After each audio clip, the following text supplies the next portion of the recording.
ung'eyo gini busebedo piny kaka chama mondo mugo mbaka ni to ang'o ma kelo pogruok to yo mane ma ji dhi luwo nikech nitiere chama kidieny mawacho ni sani koro dhi bedo piny wawuoyo gi UDA to nitiere chama mawacho ni kata mana wuoyo gi UDA no pok ji owinjore mondo wuoyo gi UDA ji winjore kan miyeuru jopiny bende thuolo mondo wachnu gima gidwaro gin kaka jopiny mokwongo busebedo piny mondo chama ni mae ing'e ni party an ok an official mar ODM an ing'e ni organ mabetie ODM en parliamentary group is an organ of ODM to be NGC National Governing Council to ODM kaka ODM bedo ran apan ng'eny jogi kaka ODM bedo ran gi organs party organs ema ran ODM nikech ok inyal run party through the street party organs the senior most party organ mabedo chair gi party leader en Central Management Committee kanyo nitie members man kanyo members go nyiso sedhi obet magi propose ni ODM or form coalition gi other like-minded parties to be nyaka ing'e ni ODM onge chieng' ma ODM osedhi e yiero kende ODM dhiga yiero through coalitions gi so nyocha gise decide ma kancha gise decide mano koro wan sani wasebedo ka wadhi round kwa penjo members wa delegates wa nyocha wadhi Kamkunji wapenjo delegates nye wan Busia delegates ma Busia nyoyie ni wadhi mbele gi talks go Kakamega nyoyie Kakamega nye wan gi delegates nye wan 2 types of delegates nyo address gite gin te gi yien mondo wariwre gi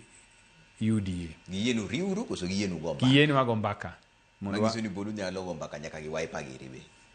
maybe lakini wachako gi UDA kech UDA already mane mwachako go nyogi miwa they were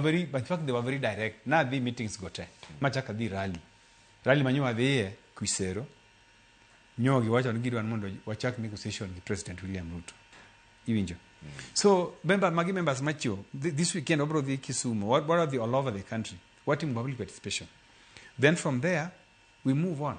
kwa sababu ngato wacho ni members poko yie onego wach ni en mapoko yie me poko penje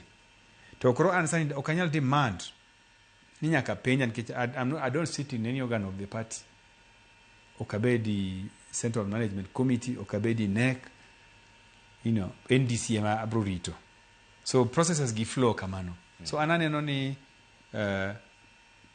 joma disagree gi party gin joma are not members of any organ of the party to koro it is illegal mon debate consulted can NEC romo to you're not a member of NEC okanyal liwacho ni NEC dak nu penja NEC sama nyuro mi NEC I'm not a member of that NEC yeah so party organs they are rolling slowly by slowly until wachopi NDC I know there will be an NDC definitely onge kaka